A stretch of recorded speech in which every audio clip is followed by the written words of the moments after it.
अस्सलाम वालेकुम। आज का हमारा टॉपिक है सॉल्यूशंस। इस चैप्टर में जो हमने टॉपिक डिस्कस करने हैं, उनमें सबसे पहले टॉपिक सॉल्यूशन होता क्या है, इंट्रोडक्शन। ठीक है। Solution is a homogeneous mixture of two or more substances existing in one or more states। Solution एक मिक्सचर को कहते हैं जिसमें दो या दो से ज़्यादा सब्सटेंसेस एक या एक से ज़्यादा स्टेट्स के अंदर एग्जिस्ट कर सकते हैं। ठीक है। अच्छा, अब सॉल्यूशन के अंदर दो चीज़ें, दो सब्सटेंसेस जो मौजूद होते हैं उसे हम बाइनरी सॉल्यूशन कहते हैं। और इस बाइनरी सॉल्यूशन में जिस सब्सटेंस की अमाउंट ज़्यादा होगी उसे हम कहते हैं सॉल्वेंट, और जिस कंपोनेंट ऑफ सॉल्यूशन की, यानी जिस सब्सटेंस की अमाउंट कम होगी उसे हम सोल्यूट कहते हैं। किसी भी सॉल्यूशन में सोल्यूट की क्वांटिटी, ठीक है, किसी भी सॉल्यूशन के अंदर जो सोल्यूट डिसॉल्व हुआ हुआ है उस सोल्यूट की जो क्वांटिटी है उसको हम कॉन्सेंट्रेशन यूनिट्स ऑफ सॉल्यूशंस के साथ मेजर करते हैं। अगर किसी सॉल्यूशन में डिसॉल्व सोल्यूट की क्वांटिटी आपको बतानी हो तो उस सॉल्यूशन की कॉन्सेंट्रेशन यूनिट्स का इस्तेमाल किया जाएगा। कॉन्सेंट्रेशन यूनिट हमें सोल्यूट की क्वांटिटी के बारे में बताएंगे कि किस कितनी अमाउंट ऑफ सॉल्वेंट या कितनी सॉल्यूशन के अंदर हमारे पास सोल्यूट डिसॉल्व हुआ हुआ है। पहला यूनिट है strength of solution. Strength of solution ये हमें नंबर ऑफ ग्राम्स के बारे में बताता है कि आपका जो सॉल्यूशन है वो 1 डेसीमीटर क्यूब अगर सॉल्यूशन है, 1 डेसीमीटर क्यूब सॉल्यूशन, तो उसमें कितने ग्राम सोल्यूट प्रेजेंट है, ये होगा स्ट्रेंथ ऑफ सॉल्यूशन। इसी तरह नंबर 2 है percentage of solution. Percentage weight by weight भी हो सकती है, weight by volume, volume by weight, या वॉल्यूम बाय वॉल्यूम परसेंटेज। ठीक है। और ये परसेंटेज मैस या वॉल्यूम, सोल्यूट का मैस या वॉल्यूम दोनों के साथ हो सकती है, divided bye 100 parts of solution, पर 100 parts of solution. Molarity, molarity कहते हैं जी कि 1 डेसीमीटर क्यूब सॉल्यूशन में कितने मोल्स सोल्यूट के मौजूद हैं। मोलैलिटी, अगर आपके पास 1000 ग्राम सॉल्वेंट का मौजूद हो तो उसमें आप जितने मोल्स सोल्यूट ऐड करने जा रहे हैं उसको मोलैलिटी कहेंगे। ठीक है। नॉर्मेलिटी, नॉर्मेलिटी क्या है? अगर 1 डेसीमीटर क्यूब सॉल्यूशन दिया गया है उसमें कितने ग्राम सोल्यू कितने ग्राम इक्विवेलेंट सोल्यूट के मौजूद हैं। ठीक है। आयनिक कंपाउंड्स के लिए हम ग्राम इक्विवेलेंट कहते हैं और कोवलेंट कंपाउंड्स के लिए हम मोल्स कहते हैं। इसके बाद मोल फ्रैक्शन, जी मोल फ्रैक्शन भी एक यूनिट है। ये हमें किसी भी कंपोनेंट, अगर आपके पास दो या दो से ज़्यादा सोल्यूट्स एक सॉल्यूशन के अंदर डिसॉल्व हुए हुए हैं, ठीक है, तो आप उसमें फिर मोल फ्रैक्शन का इस्तेमाल करते हैं। ठीक है। Mole fraction, moles of any component. ठीक है। आप ज़रूरी नहीं है कि ये दो या दो से ज़्यादा हो, आप एक सॉल्वेंट और एक सोल्यूट के बारे में भी मोल फ्रैक्शन लिख सकते हैं। तो क्या है? Number of moles of any component divided by total number of moles of all the components of solution. ठीक है। यानी आपको अगर सोल्यूट की कॉन्सेंट्रेशन बतानी है तो आप इस number of moles of solute divided by total number of moles of solvent and solute, ठीक है, दोनों को ऐड भी कर सकते हैं। ये हमेशा यूनिटी से लेस होगा, 1 से हमेशा कम होती है मोल फ्रैक्शन की वैल्यू। पार्ट्स पर million, it is the number of parts of component पर मिलियन पार्ट्स ऑफ सोल्यूशन। कि अगर आपके पास एक सोल्यूशन है, उसमें सोल्यूट मौजूद है और सोल्यूट की जो क्वांटिटी है वो एक्सट्रीमली स्मॉल है, बहुत कम है, उसको मेजर किसके ज़रिए किया जाता है? इस ppm के ज़रिए, पार्ट्स पर मिलियन के ज़रिए। ppm of component is equal to mass of component, कि उस कंपोनेंट का मैस कितना है divided by total mass multiply 10⁻⁶। तो आपको पार्ट्स पर मिलियन में आंसर मिल जाता है। ये थे आपके पास कॉन्सेंट्रेशन यूनिट्स ऑफ सॉल्यूशन, ठीक है।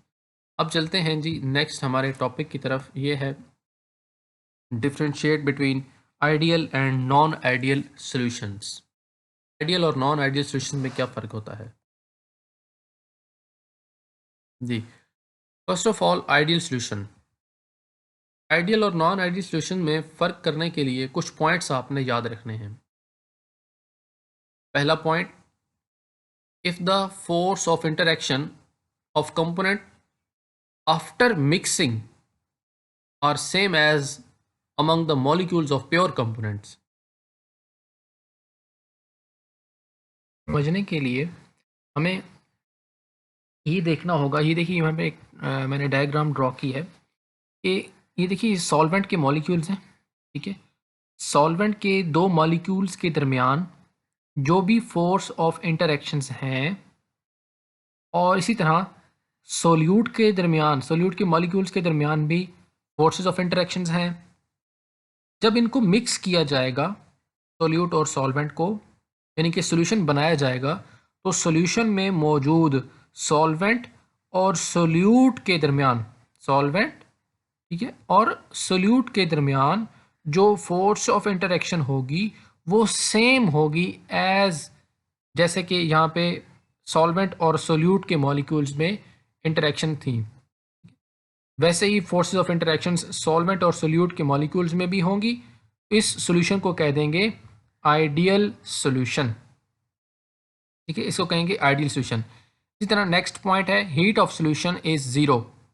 Heat of solution is zero, क्या मतलब है इस पॉइंट का? कि जब आप सॉल्यूशन तैयार करेंगे, ये सॉल्यूशन जब आप प्रिपेयर करेंगे, तो उसमें ना हीट एंटर होगी ना हीट एवॉल्व होगी, ठीक है, ना वो एंडोथर्मिक प्रोसेस है ना ही एक्सोथर्मिक प्रोसेस है। नंबर थर्ड पॉइंट क्या है? If there is no change in volume, अगर वॉल्यूम में चेंज ना आए, यानी आपने फॉर एग्ज़ाम्पल 15 ml जो है ये आपने फॉर एग्ज़ाम्पल सॉल्वेंट जो है लिया, ठीक है, 15 ml, और जो आपने सोल्यूट लिया है ये आपने लिया फ़र्ज़ कर लें 5 ml, ठीक है, 5 ml आपने सोल्यूट ले लिया। तो जब आप इसको मिक्स करेंगे तो आपके पास कितना होना चाहिए वॉल्यूम सोल्यूशन का? 20 ml। तो अगर सोल्यूशन 20 ml का है तो इसका मतलब है वॉल्यूम चेंज नहीं हुआ, जितना आपने सोल्यूट और सॉल्वेंट का वॉल्यूम लिया था उतना ही सोल्यूशन बना है, तो इसको कहेंगे आइडियल सोल्यूशन, आइडियल सोल्यूशन। फिर जो इसमें हमारे पास लास्ट एक और पॉइंट है, ए ऑस्मोटिक प्रेशर। अगर इक्वेशन, ये ऑस्मोटिक प्रेशर जो है ये इक्वेशन ओबे करती हो किसी सोल्यूशन की, तो वो सोल्यूशन आइडियल सोल्यूशन होता है। ऑस्मोटिक प्रेशर की ये इक्वेशन है। ऑस्मोटिक प्रेशर एक पूरा टॉपिक है, इसको हम इंशाल्लाह नेक्स्ट हमारे जो टॉपिक्स हैं उसमें आएगा, इसको हम स्टडी करेंगे वहाँ पे। नंबर 5 पॉइंट, ये बेस्ट पॉइंट है किसी भी सोल्यूशन की बारे में ये जानने के लिए कि वो आइडियल सोल्यूशन है या नहीं। अगर सोल्यूशन रोल्स लॉ ओबे करता है तमाम कॉन्सेंट्रेशंस और तमाम टेम्परेचर कंडीशंस पर, तो इसका मतलब है वो आइडियल सोल्यूशन है, ठीक है। ये बेस्ट क्राइटेरिया है किसी भी सोल्यूशन के लिए, ये चेक करने के लिए कि वो आइडियल है या नॉन आइडियल। अगर आपसे नॉन आइडियल के बारे में पूछा जाए तो आप इन सारे पॉइंट्स को ऑपोजिट कर देंगे, ठीक है। आप इसमें लिखा है ना कि force of interaction are same, तो आप लिखेंगे नॉट सेम, ठीक है। जिसमें ये ज़ीरो लिखा है आप कहेंगे नॉट इक्वल टू ज़ीरो। इसमें लिखा है volume change is no change volume, आप लिखेंगे वॉल्यूम चेंज हो जाता है नॉन आइडियल के लिए। ठीक है, तो ये सारे पॉइंट्स आप नॉन आइडियल के लिए भी डिस्कस कर सकते हैं। ठीक है, रोल्स लॉ को वो ओबे नहीं करते, उनको हम नॉन आइडियल सॉल्यूशंस कहते हैं। अच्छा, अब इसी रोल्स लॉ के हवाले से हमारे पास ये टॉपिक है रोल्स लॉ। ये रोल्स लॉ है क्या? रोल्स लॉ समझने से पहले आपको एक टर्म वेपर प्रेशर के बारे में जानना होगा। वेपर के प्रेशर किसे कहते हैं? ये देखिए, ये एक कंटेनर है मेरे पास, शीशे का बना हुआ। इसमें यहाँ पे ये सॉल्यूशन, आपके पास एक सॉल्वेंट है। ठीक है, सॉल्वेंट, और इस सॉल्वेंट के जो मॉलिक्यूल्स हैं वो इस लिक्विड की सरफेस पर मौजूद हैं। ठीक है, और जैसे ही मैं यहाँ पे हीट करता हूँ इस सॉल्वेंट को, तो इसके वेपर्स बनेंगे। ठीक है, तो लेकिन ऊपर से कंटेनर मैंने बंद किया हुआ है, कंटेनर मैंने ऊपर से बंद किया हुआ है। तो अगर कंटेनर बंद होगा तो उसमें जो वेपर्स बनेंगे वो वापस उसी लिक्विड की सरफेस पर अपना प्रेशर एक्सर्ट करेंगे, जाके टकराएंगे, कोलिजन करेंगे। तो इन कोलिजन्स के साथ जो वेपर प्रेशर है वो अप्लाई होगा, वेपर्स का प्रेशर अप्लाई होगा इस लिक्विड की सरफेस पर। तो इसी को हम कहते हैं वेपर प्रेशर। ठीक है, वेपर प्रेशर कहा जाता है। ये हर सॉल्वेंट की अपनी अपनी नेचर होती है कि उसका वेपर प्रेशर कितना ज़्यादा होगा। ठीक है, लाइक आप बात करते हैं पेट्रोल, ठीक है, पेट्रोल की और वाटर की। तो आप जानते हैं कि जो आपका जो पेट्रोल है वो ज़्यादा जल्दी भाप बनता है, तो उसके वेपर्स ज़्यादा बनते हैं, वो वेपर्स प्रेशर उसका ज़्यादा होगा पेट्रोल का। तो इसी तरह सॉल्वेंट वाटर का वेपर प्रेशर कम होगा। तो हर सॉल्वेंट की अपनी नेचर होती है, वेपर प्रेशर उसकी एक खासियत होती है। जब हम किसी सॉल्वेंट के अंदर सोल्यूट को ऐड कर देते हैं, किसी सॉल्वेंट के अंदर क्या करते हैं, सोल्यूट को ऐड करते हैं। ले देखिए, मैं ये सोल्यूट का मॉलिक्यूल बना देता हूँ, इसको मैं सोल्यूट का मॉलिक्यूल डार्क बना देता हूँ, ये डार्क, ये सोल्यूट का मॉलिक्यूल। जैसे ही आप सोल्यूट ऐड करते हैं तो इस सॉल्वेंट का वेपर प्रेशर कम हो जाता है। ठीक है, जब भी किसी सॉल्वेंट में सोल्यूट ऐड करते हैं तो उसका वेपर प्रेशर कम हो जाता है। क्यों? क्योंकि सरफेस पर सोल्यूट के मॉलिक्यूल्स आ जाते हैं जो कि ऊपर हवा में दूसरे जो सॉल्वेंट मॉलिक्यूल होते हैं उनको जाने नहीं देते। ये देखें, ये सॉल्वेंट का मॉलिक्यूल है बेचारा, नीचे से आ रहा है, लेकिन ऊपर क्या करे, वो ऊपर सरफेस पर वो सोल्यूट का मॉलिक्यूल मौजूद है, वो उसको ऊपर जाने नहीं दे रहा, वेपराइज नहीं होने दे रहा। जब सॉल्वेंट के वेपर्स नहीं बनेंगे, कम बनेंगे वेपर्स, तो वेपर प्रेशर कम लगेगा। तो सोल्यूट के आ जाने की वजह से सोल्यूट के मॉलिक्यूल्स जब सरफेस पर आ जाते हैं तो वो सॉल्वेंट मॉलिक्यूल्स को वेपोराइज होने के लिए रास्ता नहीं देते, क्योंकि भाई मॉलिक्यूल सरफेस पर जाएगा तो ऊपर हवा में जाएगा ना। जब वो सरफेस पर ही नहीं पहुंच रहा तो फिर हवा में कैसे जा सकता है? ठीक है, ऊपर स्पेस में कैसे जा सकता है? इसलिए जब स्पेस में नहीं जाएंगे मॉलिक्यूल्स सॉल्वेंट के, तो वेपर प्रेशर कम हो जाएगा। तो रोल्स ने इसी रिलेशनशिप को क्वांटिटेटिवली बताया कि हम कितना सोल्यूट ऐड करेंगे तो कितना वेपर प्रेशर कम हो जाएगा। ठीक है, वेपर प्रेशर कितना कम हो जाएगा, ये चीज़ रोल्स लॉ के ज़रिए हमें पता चलती है। तो इसी चीज़ को हम देखते हैं यहाँ पे ये देखें, ये हमारा मेन जो कंसर्निंग टॉपिक है, Raoult's law when solute is non volatile and non electrolyte. जब सोल्यूट आपके पास किस नेचर का होगा, नॉन वोलेटाइल, यानी वो उसके बुखारात नहीं बनेंगे, और नॉन इलेक्ट्रोलाइट, और साथ ही साथ उसमें मतलब उसमें आयंस नहीं बनेंगे। ठीक है, तो ऐसे सोल्यूट को जब आप सॉल्वेंट में ऐड करते हैं तो सॉल्यूशन का जो वेपर प्रेशर कम होता है, उस चीज़ के बारे में अब हम क्वांटिटेटिवली डिस्कस करेंगे। ठीक है, पहली बात कि जो प्योर सॉल्वेंट है जिसमें सोल्यूट नहीं होता, उसका वेपर प्रेशर ज़्यादा होता है, उसको हम पी नॉट से जाहिर करेंगे। सोल्यूशन का जो वेपर प्रेशर है उसको हम पी से जाहिर करेंगे।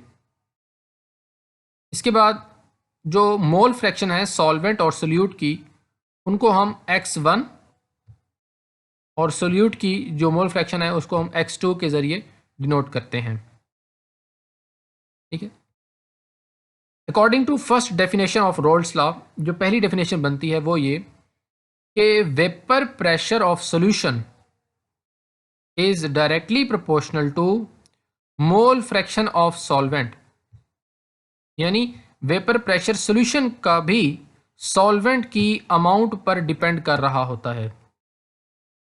सॉल्वेंट की अमाउंट के डायरेक्टली प्रोपोर्शनल है। सॉल्वेंट की अमाउंट, सॉल्वेंट की मोल फ्रैक्शन जितनी ज़्यादा होगी उतना ही ज़्यादा होगा वेपर प्रेशर सॉल्यूशन का। क्योंकि देखिए ना, सॉल्वेंट के मॉलिक्यूल्स ने ही एवेपोरेट होना है, चाहे आप सोल्यूट ऐड कर भी रहे हैं, लेकिन अगर सॉल्वेंट की मिकदार बहुत ज़्यादा है, क्वांटिटी बहुत ज़्यादा है, तो इसका मतलब है वेपर प्रेशर भी ज़्यादा होगा। प्रोपोर्शनैलिटी साइन ख़त्म करते हैं तो इक्वल का साइन आएगा, इसके साथ एक कांस्टेंट आता है और वो कांस्टेंट क्या आएगा, P naught, vapour pressure of pure solvent, P naught, P is equal to P naught x1। ये इक्वेशन बन गई, क्वेश्चन नंबर 1। अब हम ये बात जानते हैं, हमने पढ़ा हुआ है कि x1 प्लस x2 यानी मोल फ्रैक्शंस का जो सम है वो हमेशा यूनिटी के बराबर होता है। और इसमें अगर हम x1 को यहाँ पे रखते हैं और x2 को इधर ले जाते हैं, 1 माइनस x2 बनता है। x1 की वैल्यू को यहाँ पे पुट करते हैं, 1 माइनस x2, तो हमने पुट किया। ठीक है, इसको अब पी नॉट को अंदर मल्टीप्लाई करवाएंगे, ये बन जाएगा P not minus P naught x2। इसमें पी नॉट x2 को हमने अलहदा किया, ये बन जाएगा P not minus P. P not क्या है, vapour pressure of pure solvent. जो मैंने आपको बताया कि प्योर सॉल्वेंट का वेपर प्रेशर हमेशा ज़्यादा होता है और जो सोल्यूशन का जो वेपर प्रेशर है वो कम होगा। तो बड़ी वैल्यू में से छोटी वैल्यू माइनस करेंगे तो आपके पास चेंज का पता चल जाएगा कि वेपर प्रेशर कितना चेंज हुआ है, डेल पी। ठीक है, और आपको मैंने बताया कि हमेशा जो सॉल्वेंट का वेपर प्रेशर होगा वो ज़्यादा होगा सोल्यूशन के वेपर प्रेशर से। उसका मतलब है जो वेपर प्रेशर कम हुआ है उसके बारे में हमें पता चल जाएगा।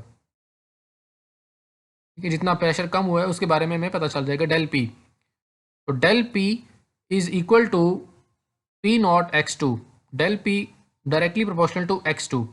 यानी जितना वेपर प्रेशर कम होना है वो किस पे डिपेंड करेगा, सोल्यूट की अमाउंट पे। जितनी ज़्यादा सोल्यूट की अमाउंट आप ऐड कर देंगे वेपर प्रेशर उतना ही ज़्यादा कम हो जाएगा।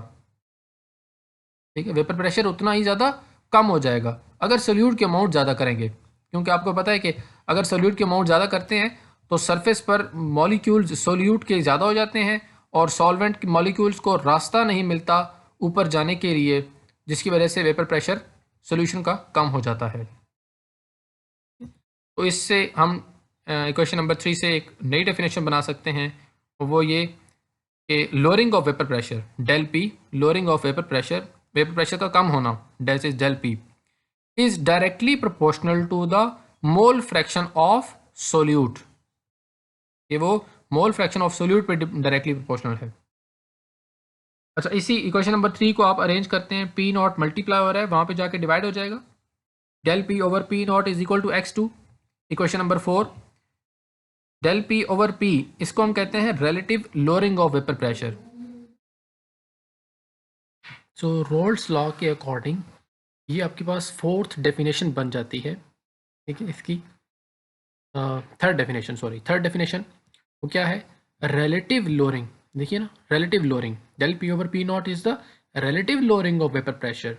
तो relative lowering of vapour pressure is equal to mole fraction of solute. ठीक है, relative lowering of vapour pressure, इसकी इंपॉर्टेंस ज़्यादा है। ठीक है, तमाम तीनों डेफिनेशन में से इस relative lowering of vapour pressure equation की और इसकी डेफिनेशन की ज़्यादा इंपॉर्टेंस है। इसकी वजह क्या है, क्योंकि ये जो है टेम्परेचर की चेंज से आज़ाद है। ठीक है, इसमें हमें टेम्परेचर मेजर नहीं करना पड़ता, ये नहीं देखना पड़ता कि किस टेम्परेचर पे हम मेजरमेंट कर रहे हैं। किसी भी टेम्परेचर पे अगर आप इसको मेजरमेंट करेंगे तो वो हमेशा del P over P not जो है x2 के बराबर ही आएगा। ठीक है, so relative lowering of vapour pressure जो है इंडिपेंडेंट ऑफ टेम्परेचर, टेम्परेचर पे डिपेंड नहीं करता, proportional to the concentration of solute, solute की कॉन्सेंट्रेशन पे डिपेंड कर रहा है, और it is a constant quantity, del P over P not it will be constant quantity, ठीक है।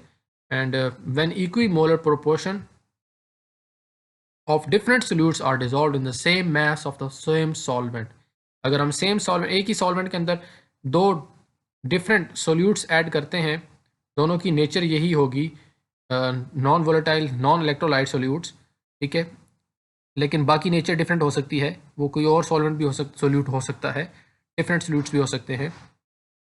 तो अगर आप उनकी इक्वी मॉलिक्यूलर प्रोपोर्शन लेते हैं तो वो सेम इफेक्ट दिखाएंगे, दोनों सोल्यूट्स, दोनों सेम सोल्यूट्स जो हैं वो सेम इफेक्ट दिखाएंगे उस सॉल्वेंट के अंदर, ठीक है। Raoult's law when both components are volatile, जब दोनों कंपोनेंट्स वोलेटाइल होंगे, यानी दोनों कंपोनेंट्स के वेपर्स बन सकेंगे, तो इसका मतलब है हमारे पास जो ए और बी दो कंपोनेंट्स हैं और इन दोनों कंपोनेंट्स के वेपर्स बन सकते हैं, तो ये रोल्स लॉ दोनों पे अप्लाई होगा। पी ए जो वेपर प्रेशर ऑफ सॉल्यूशन ए है उस पर अप्लाई होगा, पी नॉट ए एक्स ए, और इसी तरह कंपोनेंट बी इस पे भी अप्लाई होगा, P not B x B. अब अगर हमें टोटल प्रेशर मालूम करना है सॉल्यूशन का, तो इन दोनों को मिक्स करने के बाद जो वेपर प्रेशर होगा, टोटल वेपर प्रेशर, देखिए टोटल वेपर प्रेशर कितना होगा, ये देखें P T total vapour pressure, इसमें पी ए और पी बी दोनों को ऐड अप कर देंगे, हम लेंगे दोनों का, P not A X A, P not B x B. अब हम ये बात जानते हैं कि mole sum of mole fraction is equal to unity होता है, एक्स बी की वैल्यू निकालिए, वो बनेगा 1 माइनस एक्स ए। अब यहाँ पे एक्स बी की वैल्यू हम पुट कर देंगे, ठीक है। इसके लिए हमें करना क्या है कि इस पी नॉट ए एक्स ए को यहाँ पे लिख देते हैं, ठीक है, और इस P not B x B की जगह पे हमने 1 माइनस एक्स ए पुट कर दिया। इस पी नॉट बी को अंदर मल्टीप्लाई करवाएंगे दोनों के साथ, रहता रहता मल्टीप्लाई हो जाएगा। इसके बाद अब आप जब इसका मल्टीप्लाई करवाएंगे तो एक्स ए यहाँ पे भी है, इस टर्म के अंदर भी, इस टर्म के अंदर भी एक्स ए मौजूद है, हम कॉमन ले लेंगे, ये बन जाएगा पी नॉट ए प्लस के अंदर, और ये माइनस के अंदर है क्योंकि, इसलिए पी नॉट बी वाली वैल्यू के साथ आएगा माइनस। तो आपके पास इसको अरेंज करने के बाद आपके पास ये फॉर्म बन जाती है, total pressure is equal to P not A minus P not B x A plus P not B. याद रखिएगा इस इक्वेशन से हमें ये पता चलता है कि जो टोटल प्रेशर है एक सॉल्यूशन का, टोटल वेपर प्रेशर एक सॉल्यूशन का, वो दोनों कंपोनेंट्स की मोल फ्रैक्शन पे डिपेंड कर रहा है, x A mole fraction of component ए, और जब हम एक्स बी के लिए बात करते हैं तो उसके लिए भी इसी तरह से इक्वेशन बनती है। तो दोनों के लिए टोटल वेपर प्रेशर जो है वो कंपोनेंट ए और कंपोनेंट बी दोनों पे डिपेंडेंट है, ठीक है। दोनों की मोल फ्रैक्शन जो है वो टोटल वेपर प्रेशर को कंट्रोल करती है। ग्राफिकल एक्सप्लेनेशन देख लिए इसमें जी, ये ग्राफ है आपने बनाना है, ठीक है, रोल्स लॉ के जी। ये ग्राफ क्या कहता है, हमने 10 बीकर लिए और हर बीकर के अंदर एक कंपोनेंट्स की अमाउंट ली है। फॉर एग्जांपल मेरे पास पहला बीकर है, उसके अंदर कंपोनेंट ए, उसको मैंने यूनिटी यानी लिया है, उसकी सिर्फ कंपोनेंट ए की अमाउंट ली है, कंपोनेंट बी इसमें लिया ही नहीं है, ठीक है। पहला जो बीकर है मेरे पास, उस बीकर में मैंने सिर्फ एक ही कंपोनेंट लिया है और वो कौन सा है, एक्स ए। फर्ज कर लें वो 1 ml ले लिया मैंने, 1 लीटर कह लें आप, 1 ml कह लें, कंपोनेंट ए मैंने ले लिया। अब इस बीकर की जो वेपर प्रेशर है उसमें सिर्फ इसी कंपोनेंट का अमल दखल होगा, क्योंकि कंपोनेंट बी तो है ही नहीं ना, तो जो वेपर प्रेशर बनेगा वो सिर्फ इसी प्योर कंपोनेंट ए का होगा। तो हम कह सकते हैं कि अब जो वेपर प्रेशर बनेगा, जो भी वेपर प्रेशर, फॉर एग्जांपल वो वेपर प्रेशर की वैल्यू आती है ये वाली, तो ये जो भी वेपर प्रेशर बना है ये सिर्फ और सिर्फ कंपोनेंट ए की वजह से बना है, इसमें कंपोनेंट बी नहीं है। प्योर कंपोनेंट, आपको पता है कि जब भी प्योर की बात की जाए तो वो पी नॉट ए से जाहिर किया जाता है, पी नॉट से जाहिर किया जाता है। ठीक है, इसी तरह से मैंने एक और बीकर भी लिया है, एक और बीकर, दूसरा बीकर है, और उस बीकर के अंदर कंपोनेंट बी लिया है वन वन मोल फ्रैक्शन के अंदर, और कंपोनेंट ए इसके अंदर लिया ही नहीं है। कंपोनेंट बी उसके अंदर मौजूद है, और अब जो वेपर प्रेशर होगा वो सिर्फ कंपोनेंट बी कंट्रोल करेगा, P not B, vapour pressure of component B, pure component. ठीक है, तो इसमें इस पॉइंट से ये बात यहाँ पे साफ नज़र आ रही है, पी नॉट बी और पी नॉट ए से ये पता चल रहा है कि जो कंपोनेंट ए है वो ज़्यादा वोलेटाइल है, component A is more volatile, लेकिन उसका वेपर प्रेशर ज़्यादा बन रहा है। जो वेपर ज़्यादा बनेंगे तो इसका मतलब वेपर प्रेशर ज़्यादा होगा, और कंपोनेंट ए क्योंकि ज़्यादा वेपर्स बना रहा है इसलिए उसका वेपर प्रेशर भी बी की निस्बत ज़्यादा है। ठीक है, देखिए बी की कम है और ए का जो वेपर प्रेशर है वो ज़्यादा है। चलिए अब हम मिक्स करते हैं। ठीक है, हम सॉल्यूशंस बनाते हैं, कंपोनेंट ए और कंपोनेंट बी दोनों को हम मिक्स करते हैं। एक बीकर लिया, ठीक है, उस बीकर में मैंने half M L sorry half mole fraction B ले लिया, और हाफ मोल फ्रैक्शन जो है मैंने उसकी ए ले लिया, ए और बी दोनों हाफ हाफ ले लिए। अब जो वेपर प्रेशर होगा वो ये हाफ होगा, इनका इन दोनों पॉइंट्स का हाफ बनेगा ये वाला, और इस पॉइंट का ये हाफ। तो इस तरह से आप डिफरेंट बीकर्स लेंगे जिनमें आप मोल फ्रैक्शन ऑफ ए और बी दोनों की डिफरेंट वैल्यूज़ ले सकते हैं। ठीक है, और इन हर वैल्यू पे अपनी एक वैल्यू मिलेगी आपको। ठीक है, ये वेपर प्रेशर ये होना चाहिए। इसी तरह अगर आप 8 ml बी कंपोनेंट लेते हैं और 2 ml कंपोनेंट ए ले लेते हैं तो इसमें वेपर प्रेशर होना चाहिए ये वाला, इस पॉइंट पे होना चाहिए vapour pressure.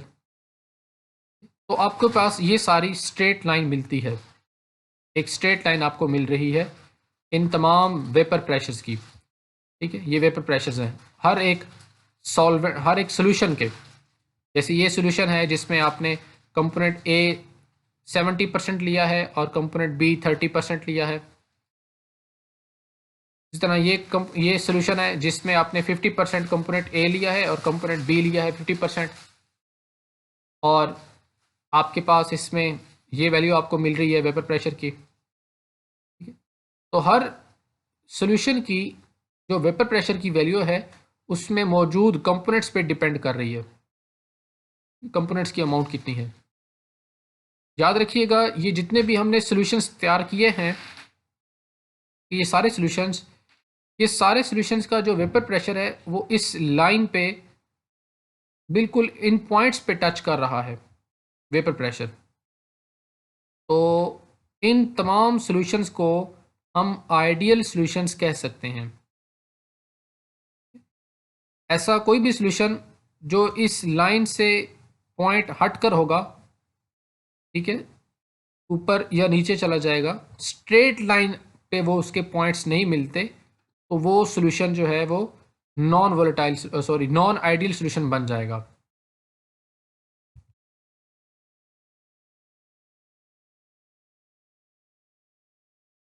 Remember that only we get a straight line. ठीक है, ये देखिए अगर हम सिर्फ स्ट्रेट लाइन उसी वक्त हासिल होगी जब तमाम सॉल्यूशंस आइडियल होंगे। ठीक है, ये बात आपने याद रखनी है, इंपॉर्टेंट बात है। इंडिविजुअल वेपर प्रेशर, हाँ जी, इंडिविजुअल वेपर प्रेशर की बात करें तो किसी भी पॉइंट पे आपसे पूछा जा सकता है कि कंपोनेंट ए का वेपर प्रेशर कितना है या कंपोनेंट बी का वेपर प्रेशर कितना है। तो इंडिविजुअल वेपर प्रेशर मालूम करना, जैसे देखिए यहाँ पे वैसे ये आपके सिलेबस में नहीं है लेकिन मैं वैसे आपको बता देता हूँ।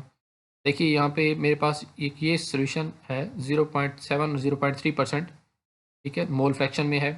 इसमें आपसे पूछा जाए कि कंपोनेंट बी का वेपर प्रेशर कितना है, कंपोनेंट बी का वेपर प्रेशर कितना है इस सोल्यूशन में, जिसमें हमने 0.3 मोल फ्रैक्शन लिया है बी का। तो ये देखिए यहाँ से लेकर यहाँ तक बन रही है लाइन आपके लिए इसकी एक्स बी की।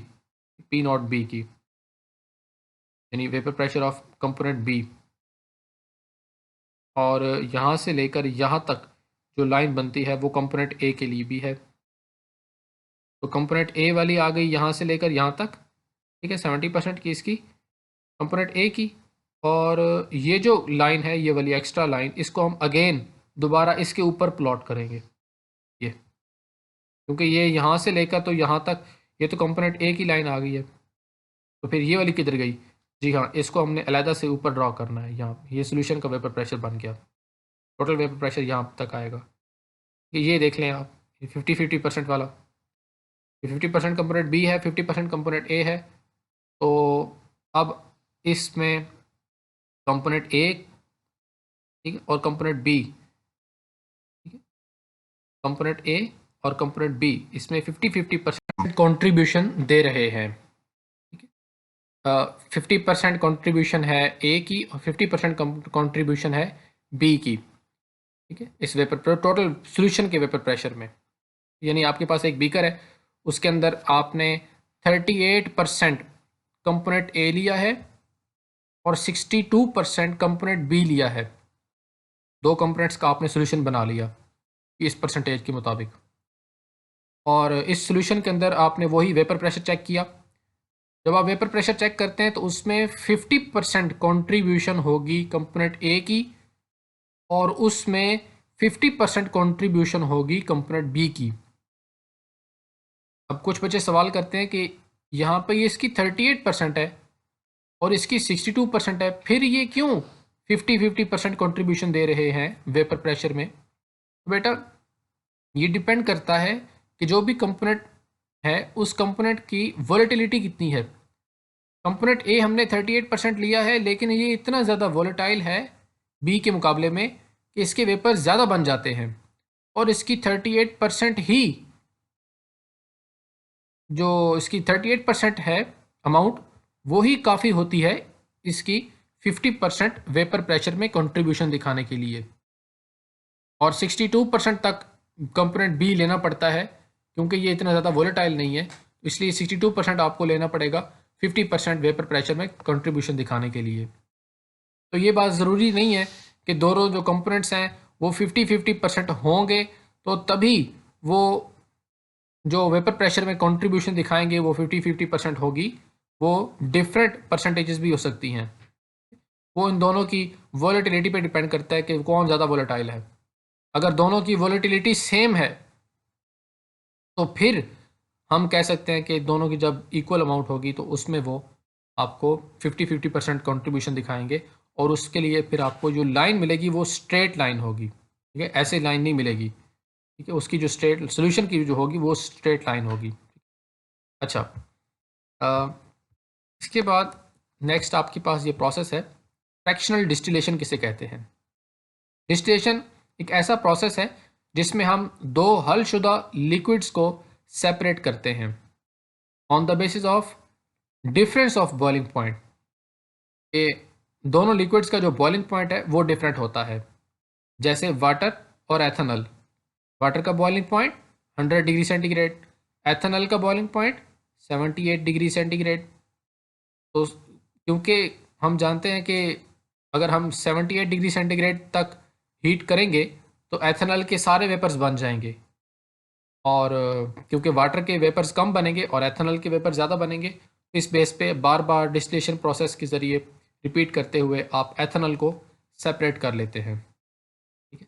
लेकिन ये ध्यान में रखना है कि जब हम हीट करते हैं तो देखिए ना, सोल्यूशन है ना एथेनॉल और वाटर का, जब आप हीट करेंगे तो एथेनॉल के वेपर्स 78 डिग्री सेंटीग्रेड पे सारे के सारे वेपर्स बन जाएंगे, लेकिन उस एथेनॉल के वेपर में वाटर के वेपर्स भी मिक्स हो जाएंगे, ठीक है, वाटर के वेपर्स भी मिक्स हो जाते हैं, थोड़े बहुत तो मिक्स होंगे ही, नो डाउट कि वाटर का बॉइलिंग पॉइंट 100 डिग्री सेंटीग्रेड है, लेकिन वाटर के बॉइलिंग पॉइंट से पहुंचने से पहले भी इसके वेपर्स ज़रूर बनते हैं।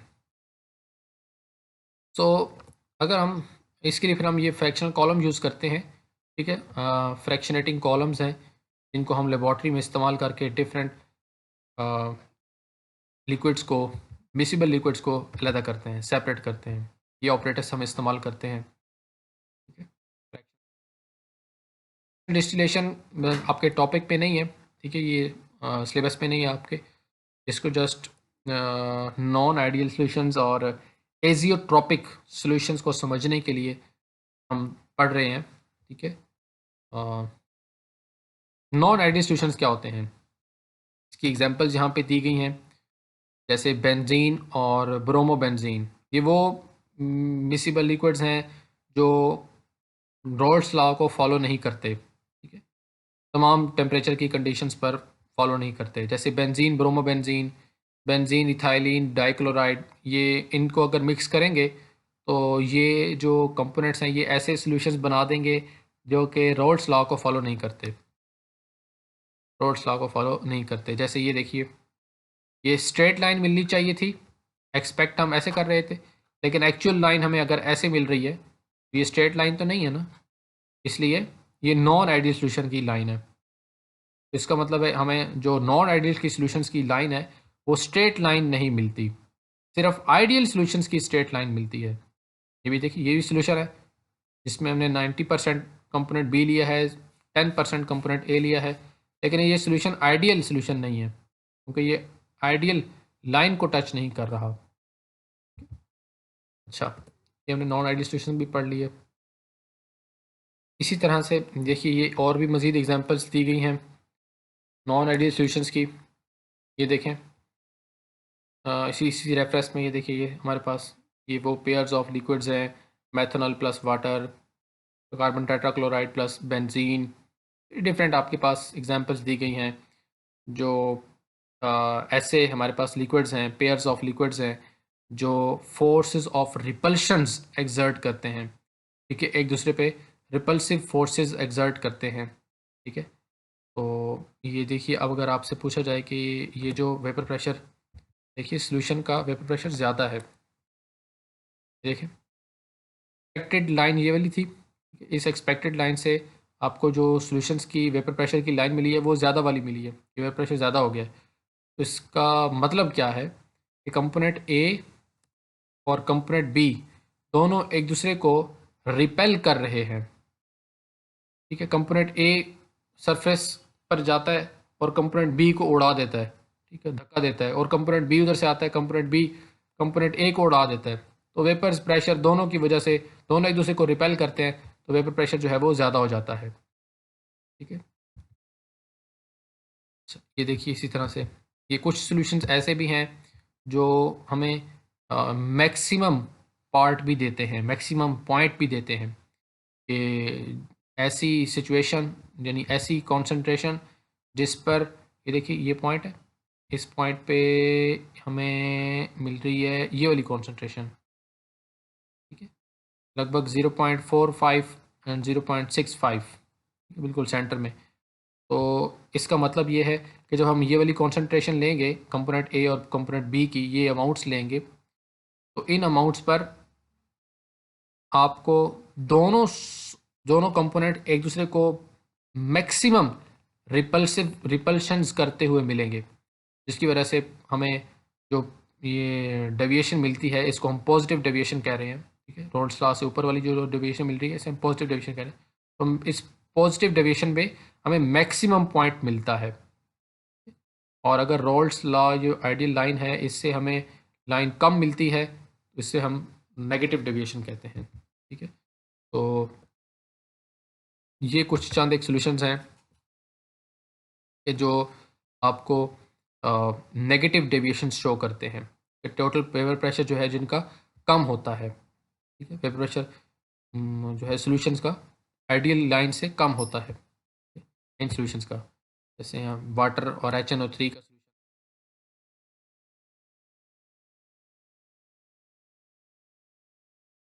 ये लाइन है, इस आइडियल लाइन से ये कम मिल रहे हैं वेपर प्रेशर, इस सॉल्यूशन का वेपर प्रेशर कम हो गया। इसका मतलब क्या है, इसका मतलब ये है कि जब आपने ये अमाउंट ली है, फॉर एग्जांपल 0.4 और 0.6 मोल फ्रैक्शंस ऑफ बी एंड ए, तो इस मोल फ्रैक्शन के मुताबिक सॉल्यूशन का वेपर प्रेशर कम हो गया है। क्यों? क्योंकि कंपोनेंट ए और कंपोनेंट बी एक दूसरे को अट्रैक्ट कर रहे हैं, वो एक दूसरे को वेपर्स बनने ही नहीं दे रहे, अट्रैक्शन है ना, दोनों एक दूसरे को अट्रैक्ट कर रहे हैं। तो वेपर प्रेशर तो तभी बनना था जब वेपर्स बनते थे। तो लिक्विड्स एक दूसरे को जब अट्रैक्ट कर रहे होंगे तो वो वेपर्स नहीं बनेंगे। तो वेपर नहीं बनेगा तो फिर वेपर प्रेशर कम होगा, इसलिए वेपर प्रेशर जो है वो कम हो जाता है। इसी तरह से इस पॉइंट पे आपको मिनिमम पॉइंट मिलता है नेगेटिव डेविएशन का, तो जो शो कर रहा है कि यहाँ पे मिनिमम पॉइंट है ये सॉल्यूशन का, सिर्फ इस परसेंटेज पे आपको मिनिमम पॉइंट मिल रहा है। ठीक है। Fractional distillation of non ideal solutions, non ideal solutions की फ्रैक्शनल डिस्टिलेशन। हमारे पास नॉन आइडियल सॉल्यूशंस हैं, ये हमने डिस्कस किए हैं। ठीक है, ये देखिए ये भी नॉन आइडियल सॉल्यूशन है। ठीक है, ये भी नॉन आइडियल सॉल्यूशन है, ये भी नॉन आइडियल सॉल्यूशन है, ये सारे नॉन आइडियल सॉल्यूशंस हैं। लेकिन इनमें से सिर्फ एक नॉन आइडियल सॉल्यूशन ऐसा है जिसको आप फ्रैक्शनल डिस्टिलेशन के ज़रिए डिस्टिल्ड नहीं कर सकते। ये मिनिमम पॉइंट वाला जो हमारे पास सॉल्यूशन है, इस सॉल्यूशन को आप फ्रैक्शनल डिस्टिलेशन के ज़रिए सेपरेट नहीं कर सकते। बाकी जितने भी नॉन आइडियल सॉल्यूशंस हैं उनको आप सेपरेट कर सकते हैं। इसमें आप जैसे फॉर एग्जांपल ये है, इसमें आपके पास 0.1 और 0.9 मोल फ्रैक्शंस हैं। 90% कंपोनेंट ए है, 10% कंपोनेंट बी है। आप दोनों को सेपरेट कर सकते हैं with the help of fractional distillation process. लेकिन आप इस सॉल्यूशन को जिसमें आपने 0.2 मोल फ्रैक्शन बी और 0.8 मोल फ्रैक्शन कंपोनेंट ए की ली थी, 80% ए और 20% बी, इस सॉल्यूशन को आप फ्रैक्शनल डिस्टिलेशन के ज़रिए सेपरेट नहीं कर सकते, जिसका minimum boiling point minimum vapour pressure है। वेपर प्रेशर जिसका मिनिमम है, जिसका वेपर प्रेशर मिनिमम होगा जिस सॉल्यूशन का, उसको आप सेपरेट नहीं कर सकते। Such solutions of mixture which make ideal और non ideal solutions can be separated by fractional distillations are called zeotropic mixtures. ऐसे आइडियल और नॉन आइडियल सॉल्यूशंस जिनको आप सेपरेट कर सकते हैं। ठीक है, ये देखिए इसको मैंने कहा कि ये नॉन आइडियल सॉल्यूशन है, लेकिन इसको आप सेपरेट कर सकते हैं दोनों कंपोनेंट्स को। तो ये non ideal solution geotropic mixture कहलाया जा सकता है। और जिस सॉल्यूशन मिक्सचर को आप सेपरेट नहीं कर सकते उसको क्या कहते हैं? उसको कहते हैं एजियोट्रॉपिक मिक्सचर। और ये हमेशा नॉन आइडियल सॉल्यूशन ही होता है, वो नॉन आइडियल सॉल्यूशन जो मिनिमम वेपर प्रेशर दिखाता है। ठीक हो गया जी। सॉल्यूशन ये स्टूडेंट्स, ये यहाँ पे हमने ये ग्राफ देखा अभी। ठीक है, जिस सॉल्यूशन का वेपर प्रेशर मिनिमम होता है उस सॉल्यूशन को फ्रैक्शनल डिस्टिलेशन के ज़रिए आप सेपरेट नहीं कर सकते। यहाँ पे आप एग्जांपल ले सकते हैं HNO3 एंड H2O की एग्जांपल। ठीक है, जिसमें हमने 68% HNO3 लिया, 32% वाटर ले लिया। तो ये ऐसा सॉल्यूशन है जिसको आप सेपरेट नहीं कर सकते। ठीक है, इन दोनों की जो परसेंटेज है वो हमने इतनी ली है कि जिससे हमें मिनिमम वेपर प्रेशर मिल रहा है इस सॉल्यूशन का। ठीक है, इन दोनों के सॉल्यूशन का वेपर प्रेशर मिनिमम है, आप इसको सेपरेट नहीं कर सकते फ्रैक्शनल डिस्टिलेशन के ज़रिए। बाकी ये भी नॉन आइडियल सॉल्यूशन है, ये भी नॉन आइडियल सॉल्यूशंस हैं। ये सारे यहाँ पे पॉइंट जितने भी बन रहे हैं ये सारे नॉन आइडियल सॉल्यूशंस के पॉइंट्स हैं। लेकिन ये सारे सॉल्यूशंस को आप सेपरेट कर सकते हैं थ्रू फ्रैक्शनल डिस्टिलेशन। सिर्फ इस मिनिमम वेपर प्रेशर वाले पॉइंट को आप सेपरेट नहीं कर सकते जिसका वेपर प्रेशर कम है इस सॉल्यूशन का। अच्छा, ये एक केमिस्ट्री का आप फिनोमेना आप जानते भी हैं कि किसी चीज़ के जब वेपर प्रेशर अगर किसी चीज़ का कम होगा तो उसी सॉल्यूशन का जो बॉइलिंग पॉइंट है वो हाई होगा, मैक्सिमम बॉइलिंग पॉइंट इस सॉल्यूशन का होगा। ठीक है, तो बॉइलिंग पॉइंट की अगर हम बात करते हैं, ये देखिए इसी सॉल्यूशन का जो बॉइलिंग पॉइंट है वो इन तमाम सॉल्यूशंस की निस्बत सबसे मैक्सिमम होगा, हाईएस्ट बॉइलिंग पॉइंट। ठीक है। वाटर का 100 डिग्री सेंटीग्रेड है, एथेनॉल का सॉरी HNO3 का आपके पास 83 डिग्री सेंटीग्रेड है। लेकिन दोनों को मिक्स किया तो इस कंपोजिशन के साथ हमें मैक्सिमम बॉइलिंग पॉइंट मिल रहा है। तो आप ये भी कह सकते हैं कि जिस सॉल्यूशन का बॉइलिंग पॉइंट मैक्सिमम होगा, जिस नॉन आइडियल सॉल्यूशन का बॉइलिंग पॉइंट मैक्सिमम होगा, आप उस सॉल्यूशन को भी सेपरेट नहीं कर सकते, सेपरेट नहीं कर सकते। और आपको ये भी पता है कि ये जो सॉल्यूशन का वेपर प्रेशर कम हुआ है उसकी रीज़न क्या है? Attraction between HNO3 and H2O। ठीक है, तो यही चंद एक पॉइंट्स आपको याद रखने हैं। एजियोट्रॉप्स, इन दोनों को एजियोट्रॉप्स कहते हैं। ठीक है, solution which have a non ideal solution which have minimum vapour pressure और maximum boiling point is called azeotropic mixture, azeotropic. बाकी जितने आप सेपरेट कर सकते हैं फ्रैक्शनल डिस्टिलेशन के जरिए, उन सब सॉल्यूशंस को हम कहते हैं जियोट्रॉपिक मिक्सचर्स। जी, positive deviation from Raoult's law. कुछ ऐसे सॉल्यूशंस भी हमने देखे जो हमें मैक्सिमम वेपर प्रेशर दे रहे थे, इनका वेपर प्रेशर जो है वो मैक्सिमम आता है। फॉर एग्जांपल, अगर आप 95% एथेनॉल और 5% वाटर लेते हैं तो इसका जो सॉल्यूशन बनेगा, उस सॉल्यूशन का vapour pressure maximum vapour pressure होता है, जितनी भी आप उसमें से एथेनॉल और वाटर की कंपोजिशंस मिक्सचर्स लेंगे। ठीक है, उनमें सिर्फ 95% वाले जो एथेनॉल सॉल्यूशन है उसकी वेपर प्रेशर मैक्सिमम होगा, उसको आप फ्रैक्शनल डिस्टिलेशन के ज़रिए सेपरेट नहीं कर सकते। और जिस सॉल्यूशन का वेपर प्रेशर मैक्सिमम होगा उसका मतलब उसका बॉइलिंग पॉइंट मिनिमम होगा, मिनिमम बॉइलिंग पॉइंट। इसका बॉइलिंग पॉइंट मिनिमम है, आप इस सॉल्यूशन को फ्रैक्शनल डिस्टिलेशन के ज़रिए सेपरेट नहीं कर सकते। ठीक है, इसको हम कहते हैं एजियोट्रॉपिक मिक्सचर। तो 95% ethanol is the azeotropic mixture. और आप अगर सवाल करते हैं कि इसको हम सेपरेट क्यों नहीं कर सकते, इसकी रीज़न क्या है, तो जब आप इसको सेपरेट करने के लिए हीट करते हैं इस एजियोट्रॉपिक मिक्सचर को, तो हीट करने से जो वेपर्स बनते हैं उन वेपर्स में 50% एथेनॉल होगी और 50% उसमें वाटर मौजूद होगा। और सेपरेशन के लिए ये ज़रूरी है कि उनकी जो परसेंटेज है कंपोनेंट्स की वो 50-50% ना हो। ठीक है, चाहे 49% और 51% हो जाए, लेकिन 50-50% ना हो। तो जब वेपर्स 50-50% बनते हैं तो आप उसको सेपरेट नहीं कर सकते। कैसे सेपरेट करेंगे? 50% वाटर के वेपर्स होंगे, 50% एथेनॉल के वेपर्स होंगे, इसलिए आप उन सॉल्यूशंस को एजियोट्रॉपिक मिक्सचर्स को सेपरेट नहीं कर सकते। ठीक है और ये चंद एक पॉइंट्स भी आ जाते हैं आप इनके लिए। Azeotropic mixtures are the binary solutions which have fixed compositions, which boil at constant temperature and fractional distillation is not possible। ठीक है, इन सॉल्यूशंस के लिए यानी एजियोट्रॉपिक सॉल्यूशंस के लिए फ्रैक्शनल डिस्टिलेशन पॉसिबल नहीं होती। ये चंद एक पॉइंट्स हैं, आप इनके बारे में ये लिख सकते हैं।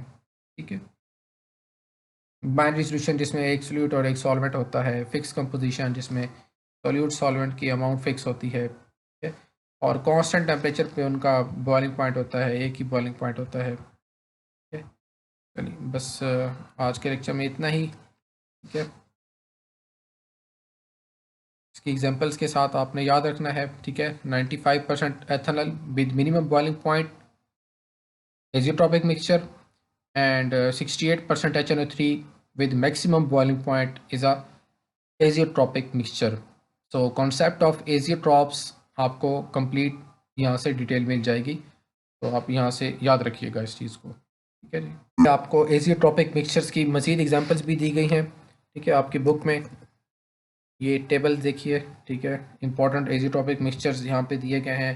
वाटर हाइड्रोक्लोरिक एसिड है, वाटर नाइट्रिक एसिड है, डिफरेंट आपके पास ये दिए गए हैं। ठीक है, जिसमें यूनिट ए यानी इसकी आपको परसेंटेज बताई गई है कि ये कितनी परसेंटेज में होना चाहिए। ठीक है, 79% अगर आपके पास वाटर है और बाकी जितनी परसेंटेज बचती है, ठीक है, 21%, तो वो आपके पास मौजूद होगा हाइड्रोक्लोरिक एसिड, ठीक है, तो वो एजियोट्रॉपिक मिक्सचर बनाएगा, ठीक है। उसका बॉइलिंग पॉइंट कितना होगा, 108 डिग्री सेंटीग्रेड एजियोट्रॉपिक मिक्सचर्स की। ये डिफरेंट एग्जांपल्स हैं, ठीक है। सारी एग्जांपल्स आपको याद नहीं रखनी है, जस्ट इनमें से 2 एग्जांपल्स इसमें से और एक एग्जांपल इसमें से आप उठा लें, एक एग्जांपल इसमें से।